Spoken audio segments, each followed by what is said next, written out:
Olá pessoal, aqui é o Velgas. Hoje é dia 18 de julho de 2025. A Ucrânia restaurou posições em Kursk e em Belgorod.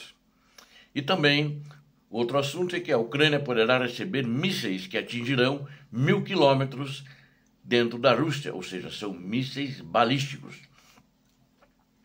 A guerra vai começar a mudar de uma maneira mais acentuada, como veremos nesse vídeo, para o lado da Ucrânia, sem dúvida. Tenho certeza que o inimigo não terá paz.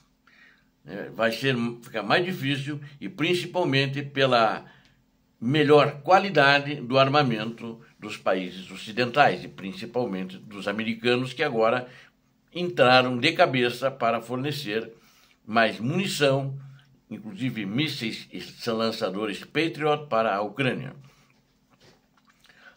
Quero convidá-los, inscrevam-se no canal, deem um like, compartilhem com suas redes sociais e façam seus comentários. Você que não é inscrito, inscreva-se. Aqui você verá a verdade. As forças ucranianas se recuperaram e estão mantendo posições em todo o teatro de operações. Mas quero falar mais especificamente das regiões de Kursk e Belgorod, onde houve avanços e também o exército ucraniano continua mantendo as suas posições, bem como estão restaurando e fazendo novas posições defensivas para mantê-las mais firmemente. Estão aprimorando, porque os russos já assim mesmo não estavam conseguindo avançar, tanto em Belgorod quanto em Kursk. Mas o segundo comandante em chefe do exército ucraniano, o general Oleksandr Syrskyi, eles estão, na realidade, consolidando e construindo novas fortificações na linha defensiva, ali na região de Kursk e Belgorod. Após uma reunião com a equipe do general, ele foi relatar ao presidente Volodymyr Zelensky sobre a situação na linha de frente. E particularmente, falou as áreas de Pokrovsk, que sempre foram áreas críticas, e ainda são áreas críticas, né? Porque os ataques em Pokrovsk sempre são muito intensos, são muito pesados, e não quer dizer que amanhã depois os russos não possam romper, dar uma virada.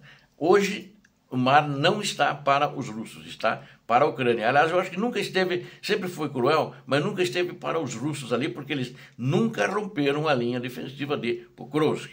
Então, Pokrovsk, Liman também, Limansk, né? Novopauliuka, e também ali na direção norte de Slobojansk, que fica ali na região de Kursk, para aquela região lá mais ao norte.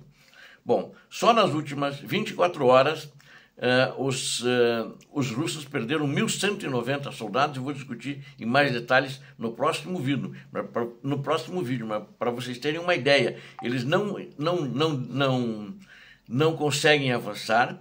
É importante as táticas de defesa ativa que a Ucrânia está fazendo. O general, inclusive, comentou, tem dado muito sucesso. O que é tática de defesa ativa? É tática onde defende, e quando há uma fraqueza do exército russo, eles contra-atacam e vão empurrando e conseguem assumir mais à frente as posições que eram do exército russo. Eram porque eles tomam aquelas posições onde eles estavam, e com inclusive linhas defensivas muito mal instalados os russos estavam, é o que eles estão notando, né?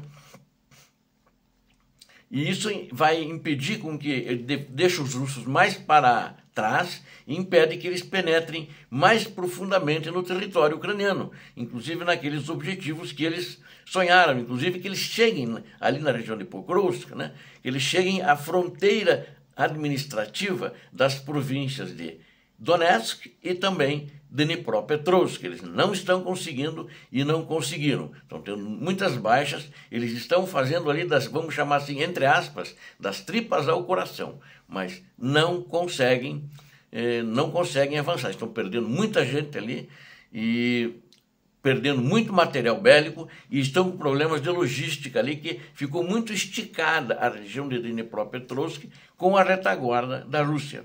E eles não estão em Dnipropetrovsk, eles estão ainda em Donetsk. A restauração dessas posições, segundo o general falou, ela é contínua, né? e que principalmente na região de Kursk e Belgorod, porque quando ele falou isso, eu já disse, bom, eles não querem sair de Kursk e Belgorod de jeito nenhum. E eu acredito mesmo que eles não querem, porque as projeções agora, depois das respostas que o ditador da Rússia deu ao presidente americano, Donald Trump, significa que eles vão prolongar essa guerra até onde der. Né? E acho que essa guerra vai esse ano e talvez vá um pouco ano que vem, mas eu acredito que agora está mais dependendo da questão do desmoronamento econômico da Rússia. Né? Mas, segundo o próprio general disse, até lá o inimigo russo não terá paz, né? E não passarão, segundo o próprio general falou, ou seja, ele está muito otimista e, na realidade, nessa tática de defesa ativa, quem está recuando são os russos. E quem está assumindo as posições deles são os ucranianos. Agora notem, às vezes o pessoal, tem gente que me pergunta, mas eles ainda estão em Donetsk? Como é que está essa defesa ativa? Claro que estão, porque eles têm mais de uma centena, 200 quilômetros dentro da província de Donetsk. Donetsk é uma província muito grande. Então, os ucranianos estão indo de uma maneira lenta, evitando perdas muito acentuadas e não estão suicidando o seu pessoal, assim como faz a Rússia, né? Não tem linhas de moedor de carne. O ucraniano não faz isso, né? Então, essa é a situação. Estão providenciando o maior número possível de drones de alta tecnologia. O general falou que estão providenciando. E as tropas russas tinham afirmado, lembro que estavam em Dnipropetrovsk, nunca estiveram lá, o próprio general disse. Eles tiraram algumas fotografias de algum lugar, hastearam bandeiras e lá nunca estiveram, nunca conseguiram tomar. Ele disse, o que pode ter acontecido é que grupos de 2 ou 3 pessoas, 2, 3 desses grupos, conseguiram se infiltrar, foram lá, tiraram fotografias, foram embora. Né? Mesmo porque sempre na fronteira ali, administrativa, tem gente tentando se infiltrar. Então pode ser que eles fizeram isso. Mas a província, toda ela, ali inclusive a fronteira administrativa, está como estava, né? As tropas moscovitas, né, na minha opinião, elas têm avançado contra Dnipropetrovsk há meses, isso é desde o ano passado, e já estamos aí no 7º mês de 2025. Ela deve estar avançando aí pelo menos uns 10 meses, tentando chegar lá, e não chegou. Né? E está sempre sendo bombardeada por artilharia, drones e mísseis, né? Então, e vice-versa também. Eles estão mandando em cima das cidades ali, das vilas ali. Então, não existe nada que eles estejam em Dnipropetrovsk. E em Kursk também eles estão uma posição muito difícil e muito delicada. Né? Ali na presença das tropas ucranianas na região de Kursk, eles disseram que foram eliminadas, não foi, nunca foi. As forças ucranianas ainda controlam 90 quilômetros quadrados, né, numa região ali, eu já falei algumas vezes, nos vídeos anteriores sobre Kursk, Glukhovsk, na região da cidade de Glukhovsk. Então, ali é uma operação preventiva, segundo o general falou, o general Alexander Sirski, para interromper a potencial ofensiva russa vindo daquela direção. E eles não estão conseguindo tirar os ucranianos e não conseguiram tirar. Moscou, ali naquela região, minha gente, já perdeu mais de 65 mil soldados, incluindo fuzileiros navais, paraquedistas, uma série de tropas ali, né? E muita gente que eles perderam ali, entre toda aquela região, né? E a Ucrânia já lançou aí, ano passado, a primeira incursão ali. Então, eles estão com problemas muito sérios. Bom, mísseis AGM-158 devem ser enviados para a Ucrânia, que são mísseis de ataque, né?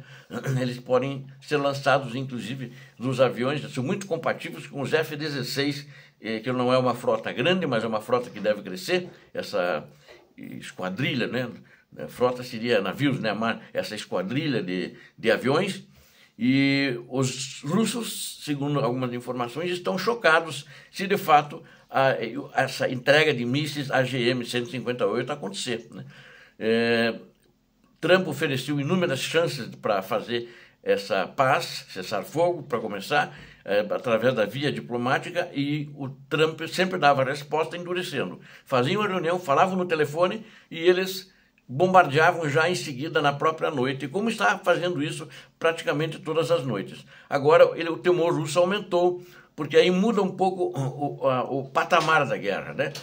Esse AGM-158, ela começa com mísseis que atingem a 370 quilômetros de distância mínima, mas existem modelos que vão a 1.000 quilômetros, ou seja, 1.000 quilômetros, com certeza ele atinge Moscou e vai além de Moscou, vai a São Petersburgo, um míssil desses consegue ir.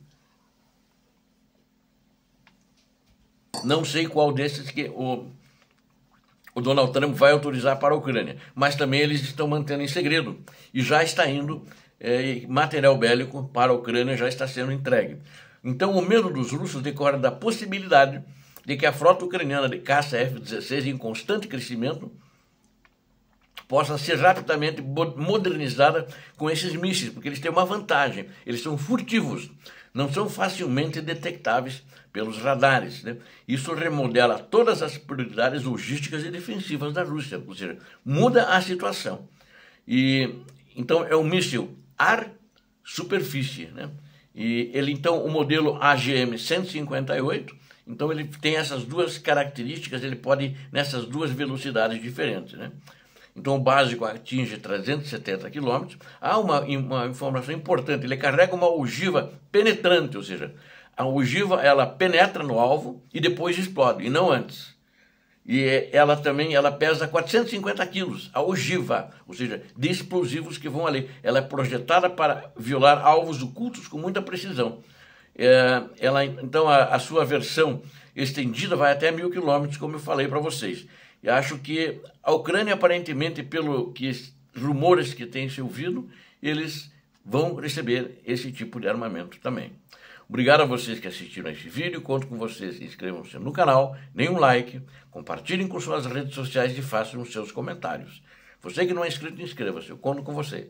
Deus abençoe todos vocês, Deus abençoe a Ucrânia, Deus abençoe o Brasil. Paz e bem, paz para toda a humanidade.